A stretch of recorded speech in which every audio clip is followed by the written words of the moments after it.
Ayrton Senna não conheceu. Aliás, sabe o que Senna não conheceu? E mudou parte do mundo. Ele não conheceu um mobile como esse, que é de 2010. Os primeiros mobiles, smartphones, são de 2010. Senna conheceu o celular logo no início. Há 20 anos você não tinha celular. Eles estavam começando. No Brasil, em 95, em larga escala.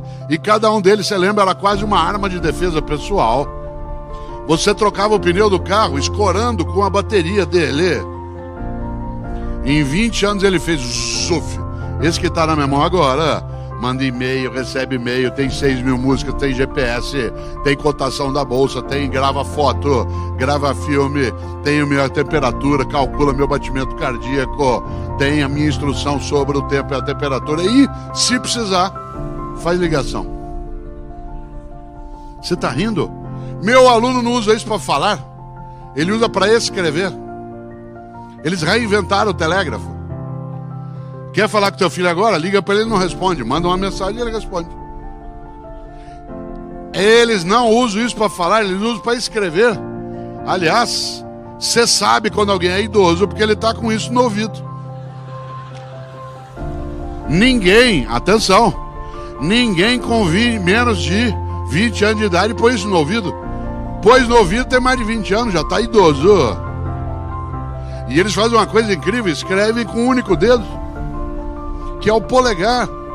Durante séculos na história da humanidade nós usamos o dedo indicador para as operações técnicas. Agora é o polegar. No volante do carro, o acerto do espelho, a mexida no banco, a marcha em alguns veículos, o acerto do som do rádio. E nós habituados a ficar com esse dedo. Tanto que quem é idoso como eu não consegue fazer com o polegar. Segura com a mão e faz com a outra. Até de costas, parece uma galinha balançando. Você diz, ué, e o que isso tem conosco? Mudou o modo de comunicação. A nova geração que está vindo, ela está habituada a ler e escrever. Eu falava antes com a diretoria ali na outra sala, 40% dos meus leitores hoje, de acordo com as livrarias, têm menos de 18 anos de idade. Eu sou professor de filosofia. Onde eles me conheceram? Na internet. Por que eles voltaram a ler? Porque eles se interessam aos 15, 16 anos de idade por algumas coisas por conta dos blogs, do Twitter, do Facebook. E ele começa a entrar num circuito que antes não se tinha e agora se tem. Olha a mudança e a velocidade. Você que gere pessoas e negócios, preste atenção na nova geração. Ela está vindo, voltando um pouco a ler outra vez. E escrever. Aí você fala, mas Cortella, eles escrevem errado, porque eles escrevem VC em vez de você. Ah, é? Há 300 anos eu diria vossa mercê. Há 200 anos eu diria vós mercê. Há 100 anos nós passamos a dizer e escrever você. Eles escrevem VC. Pode-se incorporar ao padrão culto de linguagem ou não.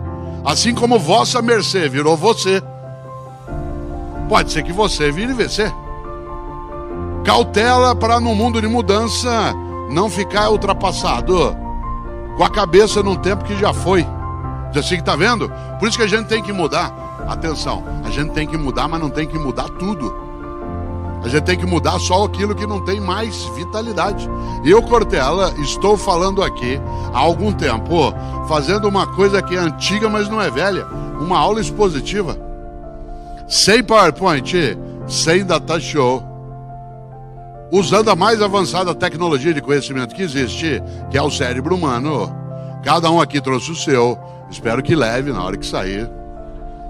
Ele é wireless, é Bluetooth, é alimentado por açúcar, proteína e carboidrato. Tem 3 milhões de anos de uso e foi ele que inventou tudo isso. Por isso, uma aula expositiva pode ser feita. Ah, não, no mundo de tecnologia. Claro que pode, eu estou fazendo aqui. Uso eu o PowerPoint Data Show? Claro, quando precisa. Para essa eu não preciso. Para esse tempo eu não preciso. Por isso, não confunda antigo com velho. Há coisas que se mudam, outras não. Mas é preciso começar. Nós estamos no outro mundo. Você não conheceu internet. E a nova geração usa isso para escrever. Tem gente nesse auditório que fez curso da datilografia. Ficou horas e horas. ASD, FG, CLK, JH. A SDFG, CLK, espaço. Guardou o diploma num quadrinho, escreveu no currículo exímio datilógrafo: teu pai falou, se eu não fizer curso de datilografia, você não vai ser ninguém na vida. Mudou tanto, que eu vou contar uma coisa que talvez você não imagine. Meu aluno de 18 anos não usa pendrive. Tem gente aqui que não começou a usar ainda, e ele já não usa. Outro dia eu falei: vocês, por favor, entreguem os trabalhos de pendrive. Pendrive? Não tem onde pôr no tablet, professor, não tem entrada USB. Eu falei: ué, onde vocês armazenam as coisas? Falaram: na nuvem.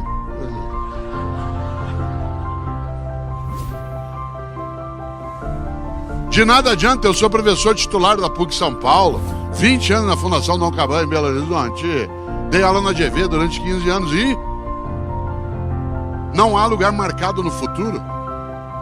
Não há lugar marcado no futuro nem para pessoas, nem para empresas, nem para time de futebol. Se vocês imaginarem, mudou no futebol, mudou no negócio, mudou nas nações. O Brasil, vocês já imaginaram?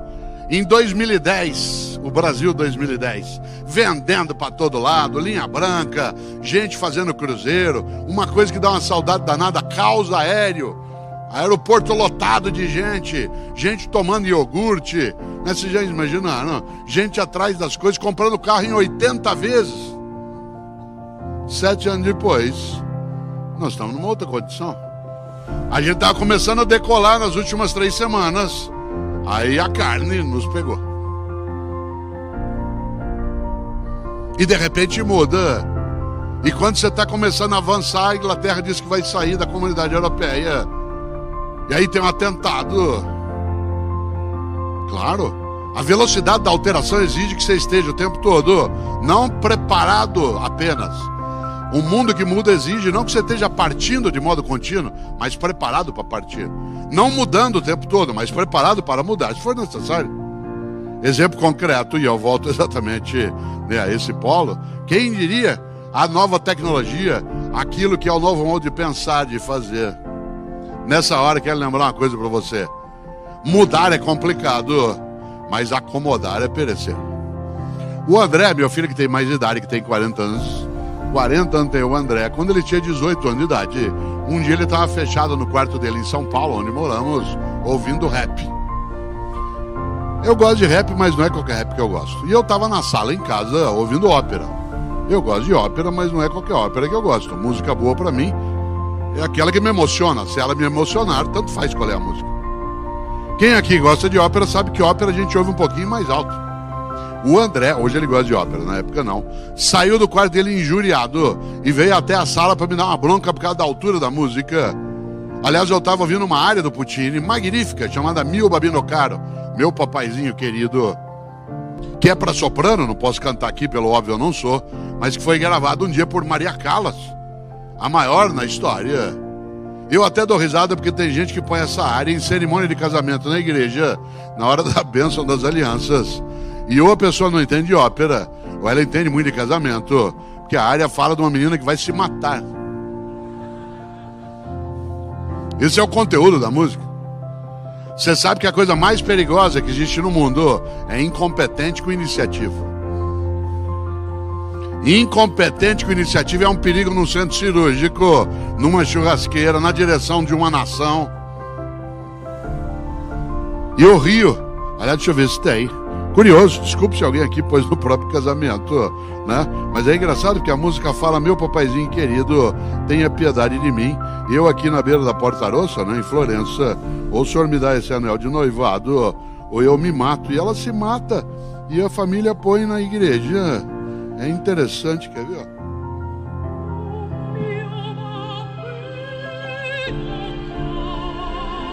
Ó, meu papaizinho querido, tenha piedade de mim. Eu aqui na beira da Porta Rossa, ali no Rio Arno, em Florença. Ou o senhor me dá esse anel de noivado, ou eu me suicido. E ela se mata. E a família põe na igreja. Deve ser premonição. Eu ouvindo ópera, o André ouvindo rap. Ele saiu do quarto dele, veio até a sala e falou: pai, pelo amor de Deus, desliga isso, pai. Isso lá é música. Eu disse: André, meu filho, que pena. Você aos 18 anos de idade já está ficando vítima da indigência mental. Você aos 18 anos de idade fechou tua cabeça para aquilo que é diferente do que você já conhece. Você aos 18 anos de idade acha que a única maneira de fazer as coisas é como você já fazia. Você aos 18 anos de idade está ficando incapaz de renovar teu conhecimento. Você aos 18 anos de idade está ficando impermeável a ir além do lugar onde você já estava. Você aos 18 anos de idade está ficando refém da pobreza das ideias. Ele falou: pai, você está ficando louco. Eu falei: André, eu tô ficando louco, você tá ficando velho. Não confunda idoso com velho. Idoso é uma pessoa que tem bastante idade. Velho é aquele que acha que já sabe, que já conhece, que não precisa mais aprender. Idoso é uma pessoa de 65, 70, 80 anos de idade. Velho você pode ser com 15 anos de idade, 20, 40, 70. Tem menino de 15 anos de idade que já tá velho. Cheio de certeza. Acho que já sabe. Aliás, ele acha que ele que fundou o mundo, que o mundo começou com ele. Tem gente de 40 anos de idade que já está velha. Tem gente de 70 que não envelheceu.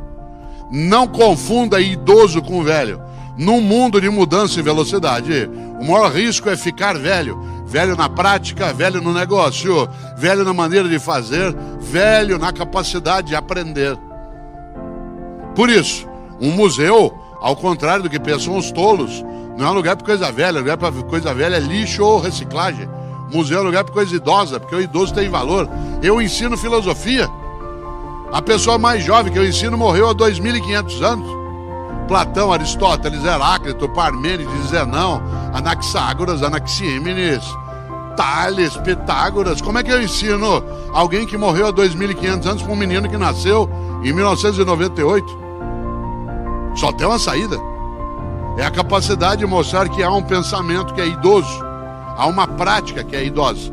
Hoje à noite vocês vão assistir a um show de Fernando Sorocaba, que vão vir aqui cantar ao vivo. Você quer coisa mais antiga do que música ao vivo?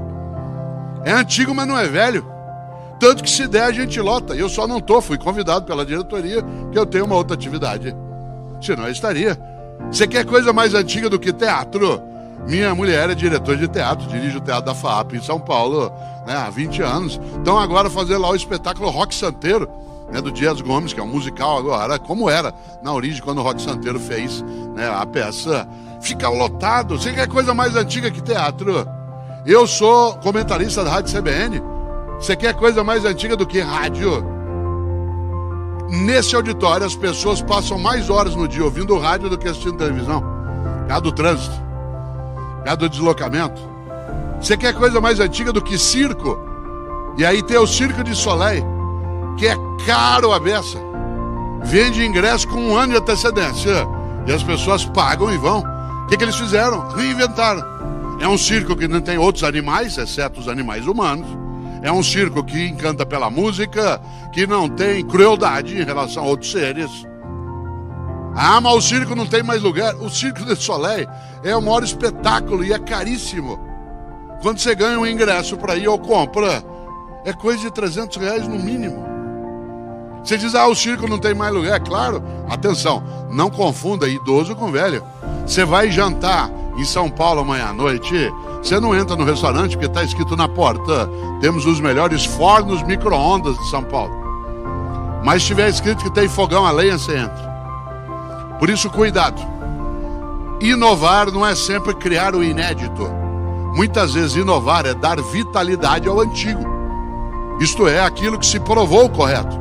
Na vossa atividade, na atividade especialmente do varejo, na capacidade de distribuição, tem coisas que são antigas, mas não são velhas.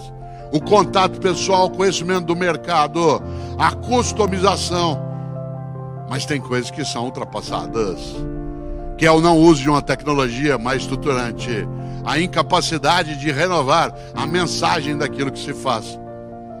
Há dificuldade de alguns entenderem que nenhum de nós é pronto.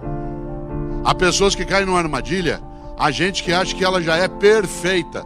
Em latim, perfeito significa feito por inteiro, feito por completo, isto é, terminado. Só tem um tipo de humano perfeito, o cadáver, porque ele não pode mais se modificar. Por isso, cuidado para não ficar velho. O problema não é se você conhecer o Ayrton Senna, é se você deixou a cabeça lá. O problema não é se você fez curso de datilografia. Isso pode indicar apenas que você é antigo ou antiga. O problema é se você deixou a cabeça lá. No mundo de mudança de velocidade, qual é o maior risco? Você ficar prisioneiro do mesmo. A mesma praça, o mesmo banco, o mesmo jardim, as mesmas flores. Aliás, existia no antigo Orkut. Antigo Orkut. O Orkut é de 2004. Foi fundado junto com o Facebook. Desapareceu. Não tem mais lugar marcado no futuro. Nem no futebol. Às vezes eu comento futebol na Rádio Globo CBN. Quem não trabalha faz várias coisas. E uma das coisas curiosas é que ali há um anúncio que você já viu. E é verdade. Há 30 anos, atenção, há 30 anos um jogador de futebol corria em média, durante uma partida, a distância de 6 quilômetros.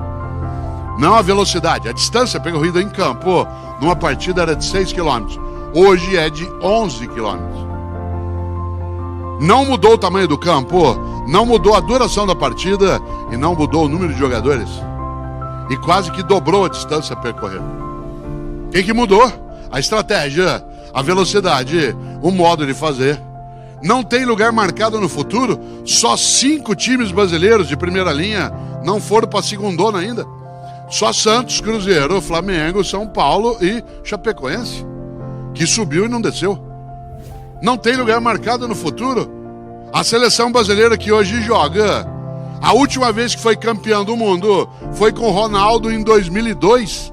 O ano que vem na Copa vai fazer, atenção, 16 anos que nós não ganhamos uma Copa. O adolescente que está na universidade, ele não tem memória de vitória nossa em Copa do Mundo.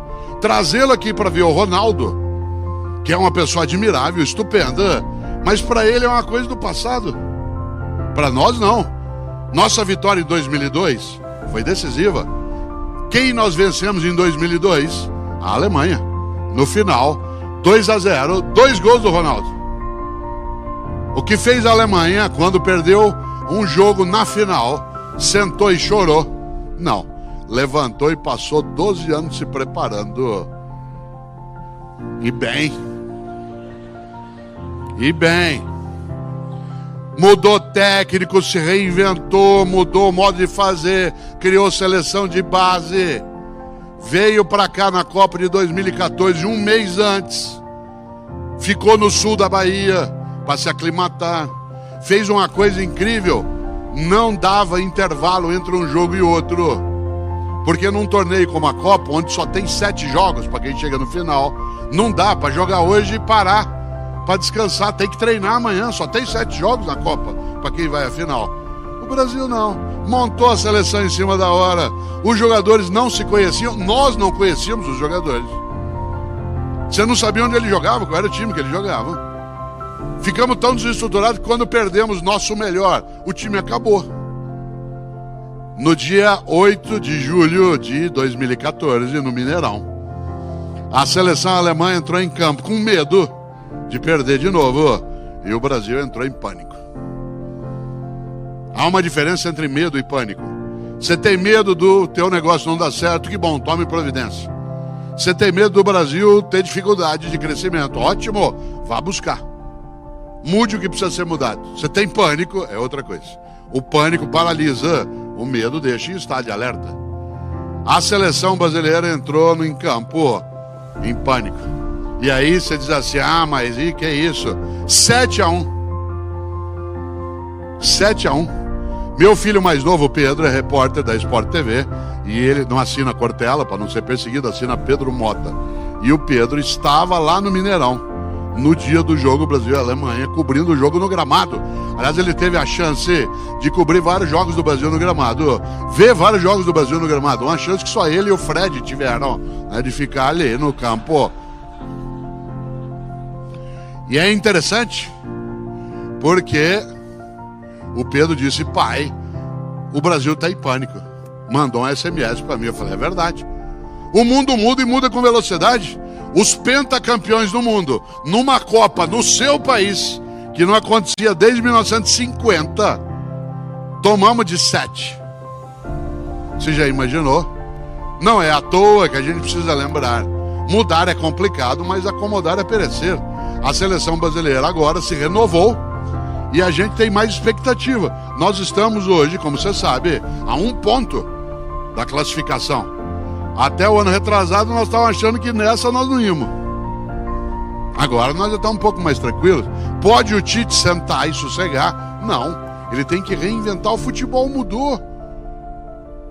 Há 40 anos havia um jogador estupendo que muita gente conhece, que era o Gerson, um meia esquerda que jogou no Botafogo, no São Paulo.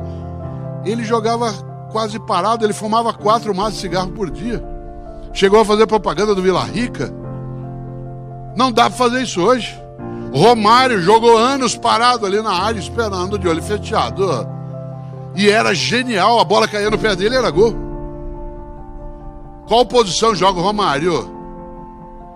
Agora não tem. Qual posição joga o Neymar? Todas. Qual posição joga o Messi? Todas. Você olha, ele está na área, está na ponta esquerda. Romário não faria o que, por exemplo, faz hoje Neymar, que é ele bate escanteio, Neymar. O Messi bate escanteio. Quando que um artilheiro ia se dispor a bater escanteio? Se ele é artilheiro, ele tem que estar lá para fazer gol e subir. Não, joga pro time. Por isso que o Barcelona tem a capacidade que tem. Aquele que é o melhor serve. Você já imaginou? Que mudança? Atenção, não há lugar marcado no futuro, inclusive no futebol. Não mudou o tamanho do campo, não mudou a duração da partida, e exceto no São Paulo não mudou o número de homens em campo. E ainda assim, porque Rogério Ceni também joga, se vocês imaginarem, passou de 6 para 11. Você diz, ué, e nós com isso? Muito. Cuidado para não ficar prisioneiro do mesmo. A mesma praça, o mesmo banco, o mesmo jardim. Como eu disse, havia uma comunidade no Orkut chamada Eu Tenho Medo do Mesmo. Eu dela fazia parte. Aliás, o Orkut em 2011 tinha 55 milhões de seguidores. Olha só. A sobrevivência não é do mais forte, é do mais apto. E ele será forte se ele for apto. Não é que ele se for apto, ele será forte. Nesse sentido, a perenidade vem nisso. Essa comunidade Eu Tenho Medo do Mesmo, eu participava dela. Não sei se chegaram a ver, porque Eu Tenho Medo do Mesmo. Ela era inspirada naquela placa que fica na porta de alguns elevadores que diz: antes de entrar no elevador, verifique se o mesmo encontra-se ali parado. Imaginou, você abre a porta do elevador e o mesmo está lá dentro te esperando, pronto para te pegar. Tem gente que tinha que ter uma plaquinha dessa na cabeça. Antes de entrar, verifique se o mesmo encontra-se ali parado. Atenção. Quero aproveitar esses teus 15 minutos de desespero para pensar exatamente nessa direção. Já faz 45 que eu estou falando e você nem notou, olha só. Você estava cochilando. Olha, quem diria, fazendo uma coisa que é antiga, mas não é velha, e que é inovadora, isto é inovadora porque é uma palestra artesanal. No mundo de tecnologia, é claro que eu posso fazer coisas que remontem a algo que é antigo, mas não é velho. Isso vale nos negócios, por isso, cautela, quando a gente fala em mudança, não é, como diria Odorico Paraguaçu, um mudancismo desenfreado. É mudar o que tem que mudar. Eu, Cortella, preciso ter com meus alunos blog, comunidade de informação, uso da internet no que fazemos, mas tem coisas que eu não tenho de alterar. Nesta hora, quero lembrar, mudar é complicado, mas acomodar é perecer. Por exemplo, mudar é tão complicado que tem gente nesse auditório que dorme do mesmo lado da cama há 10, 20, 30 anos. Viaja, fica sozinho no hotel, deita daquele lado da cama, quase encolhido, como se tivesse uma multidão do outro lado. Tem gente que senta em casa para comer no mesmo lugar há 10, 20, 30 anos. Chega uma visita na tua casa domingo, senta onde você está habituado a sentar, você nem come direito. Está acostumado a comer olhando para uma parede, aparece um espaço aberto. Não tem lugar marcado aqui, as pessoas sentaram onde desejaram. Se a gente voltasse para cá hoje à noite, é provável que você tentasse sentar onde você está agora. E se chega alguém aqui hoje à noite, a hora que você viesse, e alguém está sentado onde você está sentado agora, você não fala nada por educação. Mas você pensa, o que ele está fazendo no meu lugar? Cuidado, na vida é preciso ter raízes e não âncoras. A raiz alimenta, a âncora imobiliza. A raiz é aquilo que te alimenta, a âncora te imobiliza. A pessoa que tem âncora fica, no meu tempo, se eu pudesse, o mercado não é mais como era, é óbvio. É a mesma coisa que eu, professor, dizia, os alunos de hoje não são mais os mesmos. É claro que não são. Dizer isso é só sanidade mental. Doença é eu saber que não são os mesmos e dar aula do mesmo jeito que eu dava há 10 anos ou há 20. Eles ao conhecer Ayrton Senna, eles não imaginam que alguns de nós não tínhamos até há 10 anos, não tínhamos DVD, que quase ninguém mais tem, porque hoje você tem o serviço de streaming. Vários de nós aqui começamos a comprar aparelho de DVD em casa há 10 anos, em 2007. Até lá a gente quase não tinha, era caro demais. Onde você assistia filme até há 10 anos em casa? Num videocassete. Tem gente nesse auditório que comprou videocassete num consórcio. Um Sharp de 2 cabeças. Mais cabeça que a família toda. Aí veio o DVD. Quanto custa hoje o aparelho DVD? Nada. Há 10 anos o aparelho DVD custava R$700. Hoje você assina uma revista, ganha um aparelho DVD. Compra um caixa de banana, outro aparelho de DVD. Há 10 anos, se alguém dissesse, quem ficar aqui no Congresso da Bradilã até o final, vai haver o sorteio de um aparelho de DVD, ficava todo mundo. Falar isso agora não fica um. Aliás, a gente usa há 10 anos DVD, tem gente nesse auditório que não sabe usar ainda. Você quer assistir o filme em casa domingo, sabe o que você faz? Chama o teu guri, teu menino de 10 anos e fala assim, arruma essa porcaria aí pra mim. Aí ele vai lá e põe e faz uma coisa cruel com você. Ele vai embora antes que acabe. Aí você fica olhando aquilo, falando, na hora que acaba, você fala, como é que será que faz isso aqui? Será que tem que rebobinar? Tem gente nesse auditório que pagou multa porque não rebobinou fita VHS. Atenção, você não tá velho porque você rebobinou fita VHS. Você tá velho se você deixou a cabeça lá, a prática lá. Se você ficou ancorado. O que o meu aluno assiste? Por exemplo, meu aluno não assistiu Titanic, que ele nasceu em 98, Titanic é de 97. Meu aluno não assistiu, você imaginar, Avatar. Ele era criancinha. Para muitos aqui, Avatar é um filme contemporâneo de agora. Você já imaginou? Você diz, e o que isso tem com isso? Como é que eu dou aula para ele? Eu tenho que me preparar. Que música ele ouve? Que filme ele assiste? O que o emociona? Meu cliente, aluno, ele se emociona com o quê? Para isso eu tenho que me preparar. Por exemplo, eu cortei a lã, 42 anos de docência, palestra. E todo dia eu ouço música, sem exceção. Todo dia, das 5 às 5:30 da manhã, eu ouço música propositadamente. Como eu acordo às 4 horas da manhã há mais de 40 anos, porque eu entro no rádio 6:30, né? Eu todo dia ouço música das 5 às 5:30 da manhã. O que eu ouço? O que o meu aluno ouve. Não ouço aquilo que eu gosto no já.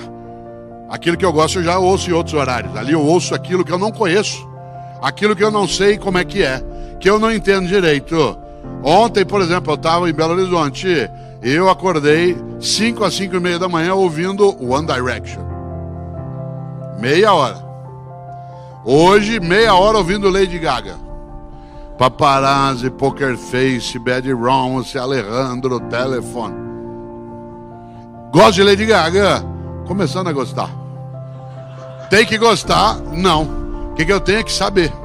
O que ele ouve, qual filme ele assiste, o que é Game of Thrones, por que ele curte Harry Potter. Por que o ano passado tem um menino de 16 anos comprou livro de 250, 300 páginas, enquanto a mãe dele ficava pintando mandala, desenhando num papel para colorir. Tem alguma coisa que eu preciso saber. Nesta hora quero voltar a um ponto. Mudar é complicado, mas acomodar é perecer. Eu tenho que ter raízes, não posso ter âncoras. Mas o Brasil não é mais o mesmo. Claro que não. Ah, mas Cortella, pode deixar. Isso aí é bobagem. Faz 20 anos que eu estou no mercado. Cuidado com esse argumento. Não é porque você faz uma coisa há muito tempo que você está apto para fazer quando muda. Exemplo. Hoje de manhã, num hotel aqui em São Paulo, logo cedo, uma senhora na porta do hotel deu sinal para um táxi. O táxi parou. Ela entrou no banco de trás e falou, por favor, pela porta de trás, aeroporto de Congonhas. O taxista disse, pois não. E foi. Quando ele já estava chegando perto da 23 de manhã, ela achou uma coisa engraçada. Falou, pô, São Paulo o taxista fala tanto, ele está tão quieto. Acho que eu não fui simpática com ele. Como ela estava no banco de trás, ela não teve dúvida. Bateu nas costas dele para falar com ele. Ele meteu o pé no freio, pegou o carro em cima da calçada, ficou pálido, começou a suar. Ela falou, senhor, me desculpe, eu não queria assustar o senhor. Ele disse, não, dona, a senhora que me desculpe, sabe o que é? Hoje é o meu primeiro dia como taxista e a senhora é minha primeira passageira. Ela falou, ah, é? E o que o senhor fazia antes? Ele falou, eu fui por 20 anos motorista de um carro funerário. Certo? Cuidado com o tapinha nas costas.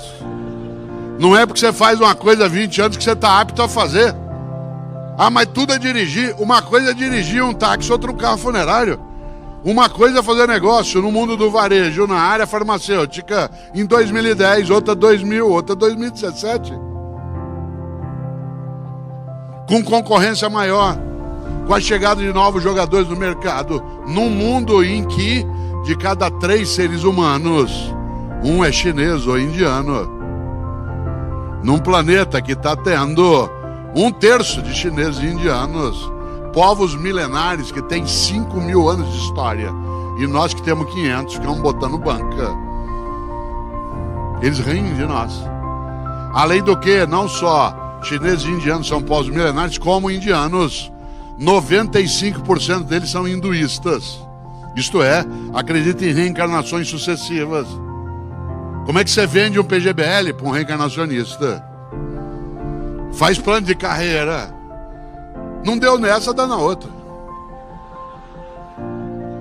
Lembrando que o reencarnacionismo hinduísta é diverso do ocidental kardecista.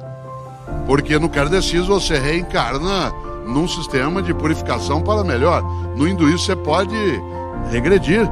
Você pode reencarnar numa barata, num rato, num torcedor de um time específico. Claro. O mundo muda e muda com velocidade. Qual que é o risco? Não é ficar antigo, é ficar velho. Velho na prática. Para isso, é preciso algo decisivo. E eu quero aproveitar esses teus 6 minutos de desespero para pensar nessa ideia. Se mudar é complicado e acomodar é perecer, é necessário que você e eu não percamos a oportunidade de mudança quando precisa. Não sei se sabem, acho que sim. A palavra oportunidade veio do nome de um vento na antiguidade. Os romanos, no passado, gostavam de dar nomes aos ventos. Tal como nós no sul gostamos de dar nomes aos ventos. A gauchada chama de minuano, o vento frio que vem da Argentina, do sul. Chama de aragano, o vento mais quente que vem do norte da Argentina e assim por diante. E, claro, você sabe, os romanos gostavam de dar nomes aos ventos. E para eles, o vento mais importante na navegação, olha aqui na minha mão se você puder, era o vento que levava o navio em direção ao porto. O vento favorável. Esse vento que levava o navio em direção ao porto era chamado de obiportus. Obiportus, isto é, que leva ao porto. É daí que vem a palavra oportuno. É daí que vem a palavra oportunidade. Oportunidade é quando você pega o vento favorável. Isto é, quando você pega aquele vento que te conduz a um lugar que te dá alternativa. Porque portus em latim é porto ou porta. E o que é um porto ou uma porta? É uma saída. É o porto ou a porta que impede que a gente fique isolado. Quem aqui é filho de italiano como eu sabe que isola em italiano é ilha. Quando você está isolado, você está ilhado. Ilhado no negócio, ilhado no lucro, ilhado na competência, ilhado na qualidade. É o porto ou a porta que permite que a gente saia do isolamento. Por isso, o vento oportuno te leva à saída. E como é que é a saída em grego antigo? Você que estudou grego antigo. Isso que eu fiz é uma pergunta. Você sabe como é a saída em grego antigo? É até nome de livro bíblico. Êxodos. Êxodos, que gerou qual palavra em inglês, português, em latim? Exit. que tem um duplo sentido, saída e sucesso. Porque o sucesso é achar uma saída. Saída para o negócio, saída para o mercado, saída para a competitividade, para a lucratividade. Uma saída para a economia. Por isso, dá oportunidade ao êxito. E aí sabe bem aqui quem já navegou. O bom navegador não espera o vento, ele vai atrás. O bom navegador não aguarda, ele vai buscar. O bom navegador não tem como lema Zeca Pagodinho, que é uma delícia pro lazer, é bom demais para uma festa, mas é um perigo pro negócio, que deixa a vida me levar, a vida leva eu. A trilha sonora de um bom navegador é o que um dia escreveu um grande paraibano lá de João Pessoa, que morou no Rio, hoje mora em São Paulo, foi Geraldo Vandré. Quando ele cantava, você lembra, quem sabe faz a hora, não espera acontecer. Não espera acontecer, vai buscar. Ah, mas Cortella, o mercado não tem jeito. Os romanos diziam, a sorte segue a coragem. A sorte segue a coragem. Olha como esse cara tem sorte que eles estão vendendo, que eles têm a coragem. Coragem do quê? De buscar, de fazer. De ter algo que é audácia. Audácia. Não confunda audácia com aventura. Uma pessoa audaciosa é aquela que estuda, avalia, prepara e vai. Aventureiro é vamos que vamos. Primeiro a gente enlouquece, põe um X ao final de cada nome de empresa. Depois a gente vê como é que fica. Aí fica em Bangu. Já imaginou? A audácia é diferente de aventura. Pense num brasileiro audacioso. Amir Klink. Todo ano ele pega o barquinho dele lá no litoral sul do Rio, Paraty 2. Vai pro Polo Sul, fica 3 meses e volta vivo. Mas ele já foi o ano passado, ele estuda de novo, ele vai atrás, ele sabe que pode mudar. Coisas ele aprendeu, ele leva adiante. Isso é audácia. Tanto que ele volta vivo. Pense num brasileiro aventureiro. Infelizmente, um conterrâneo meu, aquele padre paranaense dos balões, morreu, o corpo foi parar no Rio de Janeiro, com 2 aparelhos de GPS grudados no corpo, sem bateria. Aventureiro, não sabia o que estava fazendo. Aliás, falaram para ele, padre, não faça isso. Vai bater um vento amanhã, Antonina. O senhor vai ser desviado. Ele disse a frase dos tontos, que é, pode deixar, eu sei o que eu faço. Fala, mas padre, cuidado. O senhor pode ter algum problema. Eu não tenho medo. Aliás, ele disse, Deus falou comigo e disse que eu posso ir. Eu sou da área também de ciência da religião. Na nossa área a gente diz que enquanto você está falando com Deus, você está na área da teologia. Quando você acha que ele responde diretamente, é psiquiatria. O número de vezes que Deus parou para falar com alguém, não que você o acolheu, mas que ele parou para falar, não foi tão grande assim na história. Nessa hora, quero lembrar, nesse teu 1 minuto e meio final, antes de qualquer coisa, mudar é complicado, mas acomodar é perecer. Hoje, posse de Duarte da Costa como nosso segundo governador-geral, em 1531, quer lembrar, o maior perigo no mundo como o nosso é você adotar como teu grande inspirador e patrono o Mendes Sá, nosso terceiro governador-geral. Lembre-se do Mendes Sá. Cuidado com o Mendes Sá. Um dia uma professora de História do Brasil estava dando aula sobre os governos gerais, falou sobre o Tomé de Souza, falou sobre o Duarte da Costa. Quando ela estava falando sobre o Mendes Sá, ela viu que tinha um aluno distraído lá no fundo. Para pegá-lo, claro, como a gente é capaz de fazer, virou e falou assim, Paulo, o que fez Mendes Sá? Ele disse, fez o que pôde.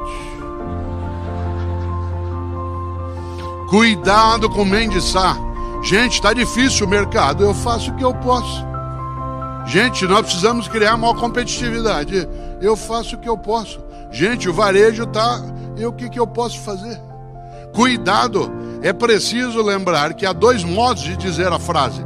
Uma, e aí eu vou concluindo, que é o modo desarmado, entristecido, acovardado, que é eu faço o que eu posso.